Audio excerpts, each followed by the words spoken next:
Welcome back to the channel. So today's question is path existence queries in a graph one. So you are given an integer n representing the number of nodes in a graph labeled from 0 to n minus 1. So question में हमें एक graphs given होगा. Graphs में हमें उसने directly graph given नहीं है, उसमें हमें ग्राफ फॉर्म करना है. ठीक है, उसमें हमें बोल रखा है कि अगर किसी भी दो पाथ्स के बीच का डिफरेंस हमें एक मैक्स डिफ देगा. जो हमारा मैक्स डिफ की वैल्यू सपोज x है. अगर हमारे a और b नोड्स के बीच का डिफरेंस अगर less than equals to x आता है तो उनके बीच में हम पाथ एग्जिस्ट करा सकते हैं. और उसने हमें एक क्वेरीज वेक्टर दे रखा है जिसपे उसने बोल रखा है कि अगर क्यू उसने क्वेरीज में हमें यू और वी दे रखा, अगर उनके बीच में अगर एक पाथ एग्जिस्ट करता है जिसका मैक्स डिफरेंस हमेशा लेस देन होता है गिवन मैक्स डिफरेंस है, तो हम वहाँ पर ट्रू रिटर्न कर सकते हैं. ठीक है, सो अब समझते हैं इसमें चैलेंज ये रहेगा कि हमें ग्राफ कैसे बिल्ड करना है. ठीक है, सो उससे समझते हैं. सो ये हमने एक एग्जांपल ले रखा है. ठीक है, इसमें हमें नंबर ऑफ नोट्स 4 गिवन है और इनकी नम्स वैल्यू दे रखी है.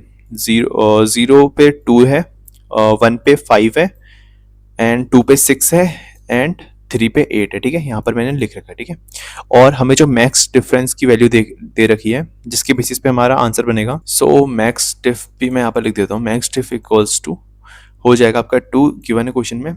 सो अगर हम इस पे ऑब्जर्वेशन लगाएं, अगर हमारी जो ब्रूट फोर्स अप्रोच ये रहेगी कि हम पहले सब सारी नोट्स क्रिएट कर लेते हैं. ठीक है, नोट्स पाथ क्रिएट कर लेते हैं, मतलब जैसे कि हम 0 से 1 भी चेक कर लेंगे, फिर 0 से 2 चेक कर लेंगे, फिर 0 से 3 चेक कर लेंगे. That's how we proceed. हमने 0 से 3 चेक कर लिया पाथ, हमने 0 से 4 चेक कर लिया. Same goes with 1 to 2, then 1 to 3, then 1 to 3. Now we can go to 2 to 3 and so on. So that's how we form all the paths.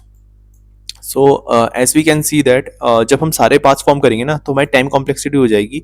हमारे number of nodes n है, n into N हो जाएगी जिसकी होती है n square time complexity होगी हमारी. सो हमारा टाइम कांस्टेंट गिवन है 10 to the power 5 into 10 to the power 5. So we can say that our overall time complexity become 10 to the power 10 जो कि ग्रेटर हो गई 10 to the power 8 से. ये टाइम लिमिट एक्सीड मारेगा. सो हम इस ब्रूट फोर्स अप्रोच को नहीं सॉल्व कर सकते, इस पे सॉल्व नहीं कर सकते. ठीक है, सो अब हम ऑब्जर्वेशन पे जाते हैं कि हम इस पे ऑब्जर्वेशन कैसे बिल्ड करेंगे जिससे कि हम number of parts big of n में सॉल्व कर लें. ठीक है, क्योंकि बिग ऑफ एन स्क्वायर तो चैलेंजिंग है हमारे लिए. ठीक है, तो अगर हम एक चीज़ देखें, जैसे 0 से 1 का पाथ होता है हमारा 2 and 5 जो कि हमें डिफरेंस देगा एब्सोल्यूट 3. ठीक है, सो अगर हम अभी डिफरेंस ना लें, अब हम सोचें अगर हम अब इसके बाद हम चेक करें 0 से 2.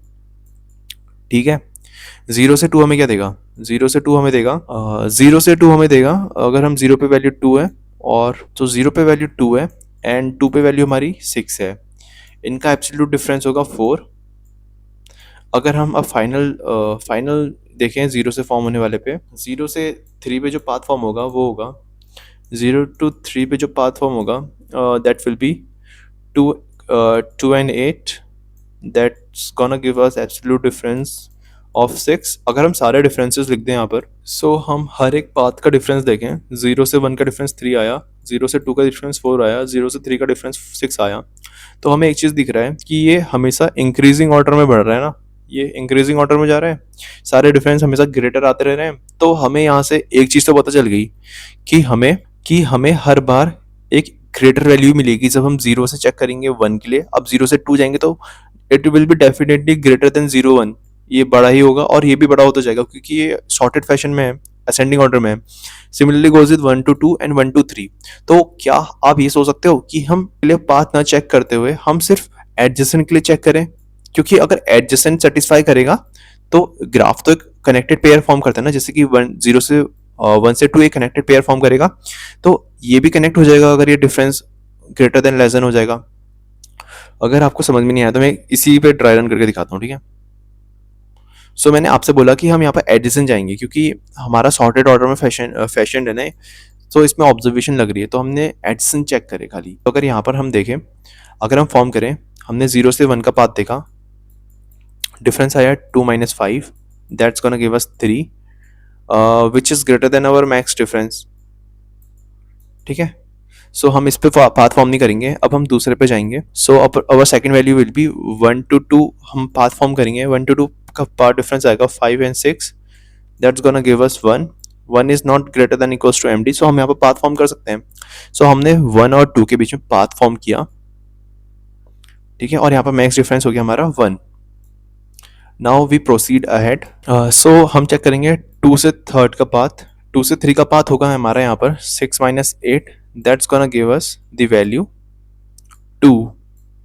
सो ये that is less than equals to M D और मैक्स डिफरेंस. सो हम यहाँ पर एक पाथ फॉर्म कर देंगे. The value is 2. नाउ अगर हमारी क्वेरी आती है, हमें फाइंड करना है. If our query says that हमें फाइंड करना है 0 से 3, ठीक है. अगर हम डायरेक्टली लुकअप करें अपने क्वेश्चन में, 0 से 3 हमें मिलेगा 2 minus 8. That is definitely greater than जो हमारी रिक्वायर्ड मैक्स डिफरेंस है. सो हम यहाँ पर देख सकते हैं there is no connectivity between 2 and 3. 0 and 3 के बीच में कोई भी कनेक्टिविटी अभी तो है ही नहीं, ठीक है. अब हम चेक करें एक और कंडीशंस जो आपको और क्लियर कर देगी. जैसे कि हम 1 से 3 के बीच में चेक करते हैं पाथ, ठीक है. 1 की वैल्यू है 5 and 3 की वैल्यू है 8. इनके बीच का मैक्स डिफरेंस आता है 3, जो कि ग्रेटर हो चुका है हमारे रिक्वायर्ड मैक्स डिफरेंस से. सो यहाँ पर भी पाथ फॉर्म नहीं होगा, डायरेक्टली पाथ फॉर्म नहीं होगा. मेरे कहने का मतलब है 1 और 3 के बीच में कोई भी डायरेक्ट पाथ फॉर्म नहीं होगा, बट इनडायरेक्ट पाथ फॉर्म हो सकता है ना. अब हम चेक करेंगे 1 और 3 इनडायरेक्ट पाथ फॉर्म कर रहे हैं. हाँ कर रहे हैं, जिसका मैक्स डिफरेंस 2 है, जो कि रिक्वायर्ड से लेस देन है, तो वो उसको हम आंसर ट्रू रिटर्न करेंगे ना. सो हम यहाँ पर तो समझ गए हम इनडायरेक्ट पाथ के थ्रू विजिट कर सकते हैं. Now if our query says that 1 to 3 हमें पाथ फॉर्म करके बताने की यहाँ पर फॉर्म हो रहा है नहीं हो रहा है. सो हमारे पास एक अप्रोच तो होती है कि हम डीएफएस कॉल मार देंगे. हमने 1 से डीएफएस कॉल मार दी 3 के लिए. सो 1 3 के लिए डीएफएस कॉल मारेगा. So 1 will traverse from 2 and then go to 3 and वो चेक कर लेगा बीच में जो मैक्स डिफरेंस आया है. मैक्स डिफरेंस उसको 2 मिलेगा, जो कि less than equals to max difference है. सो वो बोल देगा कि हाँ यहाँ पर ट्रू रिटर्न हो जाएगा. सो अब यहाँ पर भी एक चैलेंज है. यहाँ पर चैलेंज ये है, जब आप 1 से 3 ट्रेवर्स करोगे ना, सो वो total number of nodes n visit करते हुए आएगा, क्योंकि डीएफएस कॉल हमेशा v टाइम्स ट्रैवल करता है. सो v यहाँ पर n है, सो n टाइम ट्रेवल्स करेगा हम, और ये हम हर एक क्वेरी के लिए कर रहे हैं. सो ये q टाइम्स n हो जाएगा. q is also 10 to the power 5 and n is also 10 to the power 5. So our overall time complexity will become 10 to the power 10. So ये भी हम सेटिस्फाई नहीं कर पाएंगे. सो अब हमारा चैलेंज है, हमें डीएफएस को ऑप्टिमाइज करना है. डीएफएस से हम बेटर कैसे हो सकते हैं. So if we observe one thing, अगर आप ऑब्जर्व करोगे 0 और 3 के बीच में कनेक्टिविटी तभी है जब ये एक ग्राफ फॉर्म कर रहे हैं, ठीक है. ग्राफ में क्या होता है, डायरेक्टली इनडायरेक्टली वो आपस में कनेक्टेड होते हैं. जैसे कि हम देखें 0 और 3, इन दोनों के बीच में कोई कनेक्टिविटी कहीं से है ही नहीं. सपोज 0 कनेक्ट होता 5 से, 4 से कनेक्ट होता, और 4 5 से कनेक्ट होता, ठीक है. अगर 5 और if 5 is indirectly connected with any other nodes means अगर 5 इनडायरेक्टली 2 से भी कनेक्टेड होता ना, सो हम बोल सकते हैं कि जो हमारा ग्राफ है, if the query is 0 to 3, और अब हम बोल सकते हैं कि हमारा ग्राफ पूरा डायरेक्टली इनडायरेक्टली कनेक्टेड है 0 और 3 के लिए, तो यहाँ से ट्रू रिटर्न हो जाता. मतलब हमें कनेक्टिविटी फॉर्म चेक करना है. सो जब भी आपको कनेक्टिविटी दिमाग में आए तो आपको कुछ नहीं सोचना है, आपको सिर्फ डीएसयू के बारे में सोचना है. डीएसयू से बेटर कुछ नहीं है, डिसजॉइंट सेट यूनियन, ठीक है. तो अब इसे कैसे फॉर्म करेंगे, अगर आपको इसका कोड नहीं आता है तो you can comment DSU. I will make a dedicated video for DSU.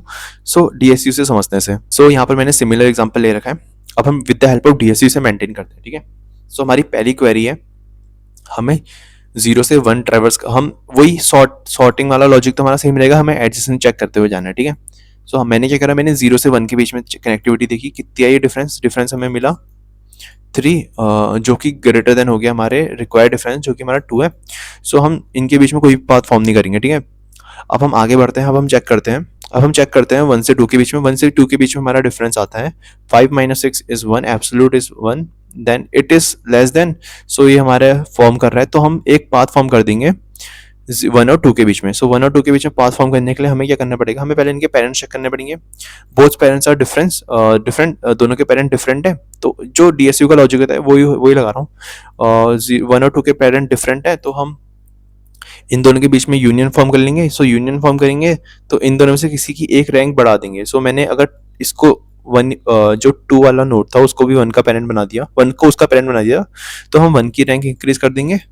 ठीक है, सो इनके बीच में कनेक्टिविटी फॉर्म हो जाएगी between one and two. One and two के बीच में कनेक्टिविटी फॉर्म हो गई। अब ये कनेक्टेड कंपोनेंट बन गया। अब हम जाएंगे adjacency of two and three. So two और थ्री के बीच का डिफरेंस आता है टू, जो कि विद इन द रिक्वायरमेंट्स है। सो हम बोल सकते हैं विद इन द रिक्वायरमेंट्स है, तो हम इन दोनों के बीच में कनेक्ट, इन दोनों का पेरेंट चेक करेंगे। वन और थ्री का पेरेंट डिफरेंट है तो इन दोनों के बीच में यूनियन फॉर्म करेंगे। सो यूनियन फॉर्म करने के लिए हम और वन और थ्री के बीच में करेंगे, नॉट वन और थ्री, यहाँ पर नोट टू था, तो टू और थ्री के बीच में हम यूनियन फॉर्म करेंगे। सो टू और थ्री के बीच में जो यूनियन निकलेगा उस पर हम इनका रैंक बढ़ा देंगे। ठीक है, सो जो इस वाली का पेरेंट है वन है तो वन की रैंक वन ही है, तो इसकी रैंक को हमें चेंज नहीं करना होगा, इसकी रैंक जीरो ही रहेगी। ठीक है, तो हमने टू और थ्री के बीच में कनेक्टिविटी फॉर्म कर दी है।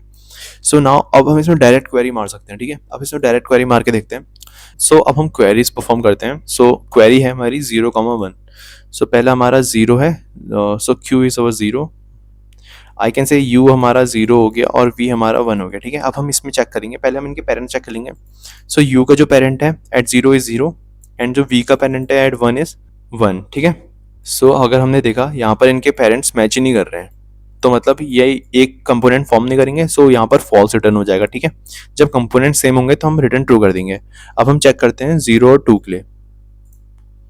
सो 0 और 2 के लिए अगर हम चेक करें, 0 का पेरेंट 0 ही रहेगा और 2 का पेरेंट क्या है, 2 का पेरेंट हमारा 1 है। सो यहाँ पर भी कोई कनेक्टिविटी फॉर्म नहीं हो रही, यहाँ पर भी फॉल्स रिटर्न होगा। Now check between 1 and 3। So u 1 हो जाएगा, v 3 हो जाएगा। अब इनके बीच के पेरेंट देखते हैं। सो 1 का पेरेंट 1 है और यहाँ पर 3 का पेरेंट भी 1 होगा। जब हमने यहाँ पर फॉर्म किया था यहाँ पर भी 1 था। ठीक है, वो लिखना भूल गया हम, यहाँ पर भी 1 आ गया। सो इन दोनों के बीच में कनेक्टिविटी है, सो यहाँ पर ट्रू रिटर्न हो जाएगा। अब बिटवीन 2 एंड 3 देखते हैं। सो 2 एंड 3 के बीच पे देखते हैं। सो 2 का पेरेंट यहाँ पर 1 है एंड 3 का पेरेंट भी 1 है। दोनों के बीच में कनेक्टिविटी है क्योंकि दोनों सेम कंपोनेंट में रिलाई करते हैं, तो इसमें भी ट्रू रिटर्न हो जाएगा। सो हमारा आंसर रिटर्न हुआ फॉल्स फॉल्स ट्रू ट्रू। ये हमारा रिक्वायर्ड आंसर है। अब हम इसको कोड में कन्वर्ट करते हैं। सो स्टार्टिंग में हम दो वेक्टर बनाएंगे, एक पेरेंट नाम का और एक रैंक नाम का। ठीक है, पेरेंट्स इंडिविजुअल पेरेंट्स को रिप्रेजेंट करेगा, रैंक रिप्रेजेंट करेगा whose parent has a greater value than the other parent. ठीक है, ये बेसिक डीएसयू का कोड है, तो आपको आना ही चाहिए। अगर आपको नहीं आता you can comment, I will tell you how to perform DSU. So पहले हम पेरेंट फाइंड कर लेंगे ऑफ एनी एक्स। सो यहाँ पर हम पाथ कंप्रेशन अप्लाई कर रहे हैं। नाउ अब हम यूनियन सेट फाइंड करेंगे, यूनियन सेट फॉर्म करेंगे। सो यूनियन सेट किन्हीं भी दो नोड्स के बीच में परफॉर्म होता है। ठीक है, इंट हम पहले x का पेरेंट ले लेंगे। अगर दोनों का मैचिंग पेरेंट्स है तो हमें यूनियन सेट परफॉर्म नहीं करना है क्योंकि दोनों एक ही कंपोनेंट में लाई करते हैं। ठीक है, वैसे इसका कोड बहुत सिंपल है, आप ट्राई रन करके भी खुद भी समझ सकते हो। सो अब हम ले लेंगे। सो हमारी पहली कंडीशन ये होगी, अगर x की जो रैंक है अगर वो ग्रेटर देन y की रैंक है उनके पेरेंट के उसमें बोलते हुए। सो अगर हम देखें जो x के पेरेंट की रैंक है अगर वो y के पेरेंट की रैंक से बराबर है तो हम जो y का पेरेंट है उसे अपडेट कर देंगे, x उसका पेरेंट बना देंगे क्योंकि x की रैंक ग्रेटर है। सिमिलरली हम रैंक y के लिए करेंगे, अगर y की रैंक y पेरेंट की रैंक ज़्यादा है तो x, सो y को उसका पेरेंट बना देंगे x का। अगर दोनों की बराबर है तो हम किसी एक की रैंक बढ़ा देंगे। ठीक है, बेसिक डीएसपी परफॉर्म कर रहा है। सो अब हम यहाँ पर वेक्टर्स को रीसाइज कर देते हैं और साइज क्या रहेगा n, क्योंकि n हमारी टोटल नंबर ऑफ नोड्स हैं। सो यहाँ पर हम देखें हमने पेरेंट को इनिशियली पेरेंट से इनिशियलाइज कर दिया है और जो रैंक है रैंक को इनिशियली हम सबकी 1 मान लेते हैं। ठीक है, सब सेम ही रैंक पे लाई करेंगे।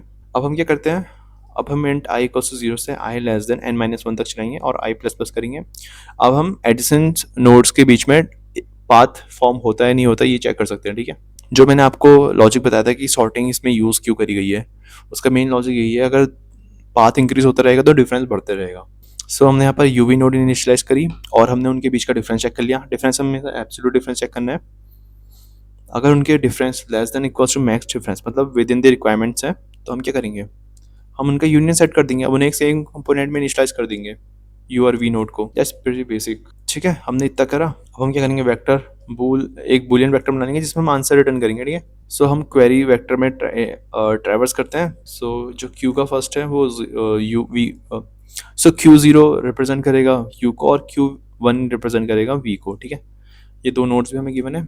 हम इनके पेरेंट्स निकाल लेते हैं, पहले क्यू का पेरेंट निकाल लेते हैं। Find of U and the V parents is gonna be find of U. इन दोनों का पेरेंट पता चल जाएगा। इफ़ अगर यू का पेरेंट बराबर आता है वी के पेरेंट के, तो हम रिटर्न ट्रू कर देंगे।